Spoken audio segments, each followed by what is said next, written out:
Authorities in Belize are trying to locate David Nanez Schnitzer. Nanez is wanted in Mexico, and police here managed to arrest him on hamburger scheme. He is also the man who managed to slip away and subsequently avoid extradition. Today, his whereabouts are not known, and the Mexican government is not happy with Belize. Nanez is accused of defrauding Mexicans of millions of dollars. He is also the man who managed to get his hands on nearly every single identification card in Belize, including a driver's license, a social security card, and a boat operator's license.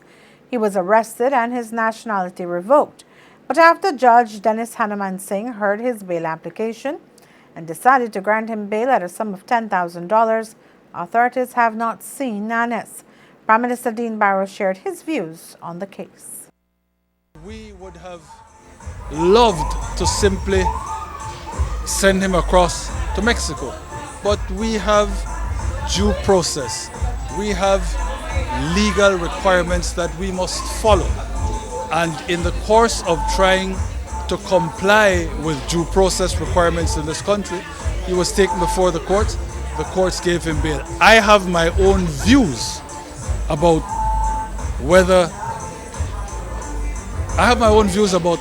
that determination of the courts, but you know, in this country we respect judges, and so that's what it was. He was charged for whatever he was charged with. I was there. The court gave him bail. The police immediately charged him. The judge gave him bail right away again. I find that very unusual. I find that strange. I find that disturbing. But I am not going to go further because I don't want to be accused of contempt of court or casting any aspersions. But I can say I found that very strange. It means then, if we had come with other charges, what? He would have been given bail again?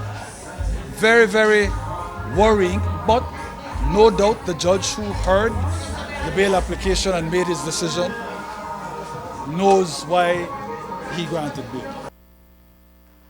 Mexican authorities are not happy that one of the most wanted men in their country has managed to so easily evade extradition.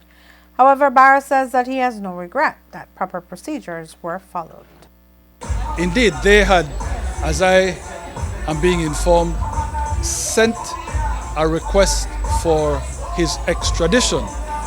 It now turns out that while there is an extradition agreement between Belize and Mexico, it was never acted upon. It was never brought into force here in Belize. And so that meant that we couldn't keep him on the basis of any extradition warrant. The Mexicans are very upset, understandably so, but we have to follow our rules and requirements. We have to follow due process, as I said. We have to comply with our laws.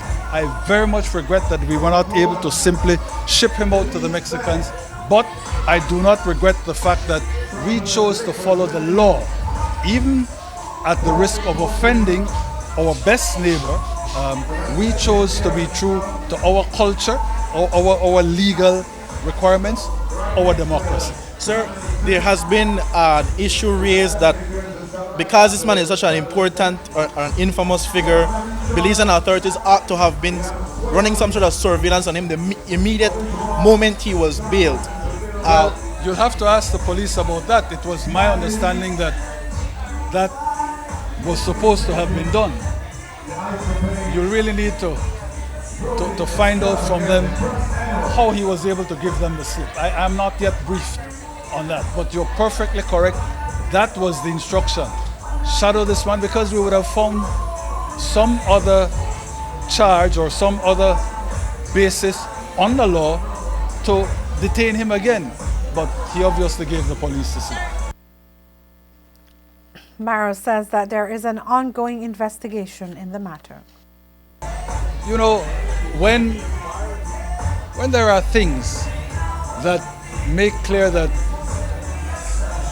there is obviously a level of collusion, not to say corruption, on the part of public servants. I don't mean just civil servants. I'm talking about everybody in the public service, including ministers.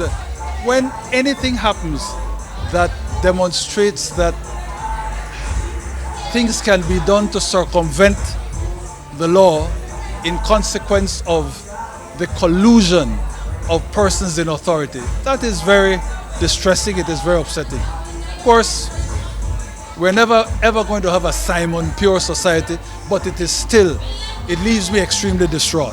Sir, Will there be any investigation? Sorry? Will there be any investigation at the level of the Ministry of Immigration?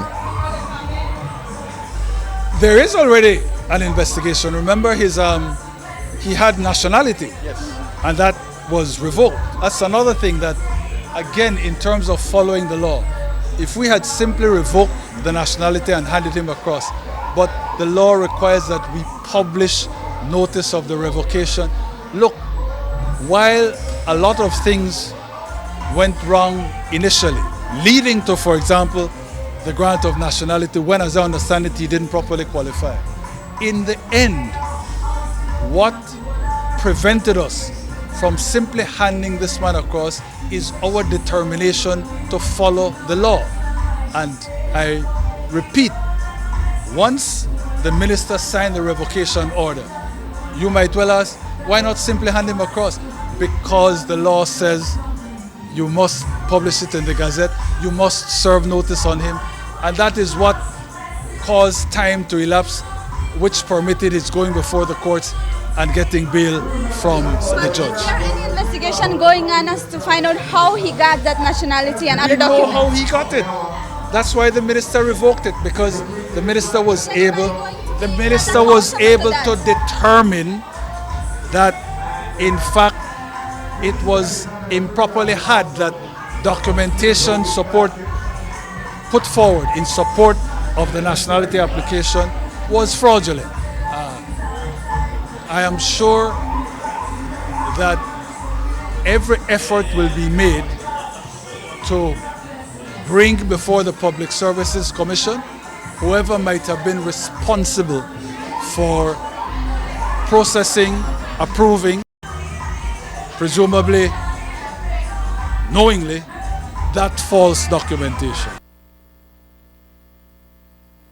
We're not sure if authorities were monitoring Nanez after he was released on bail.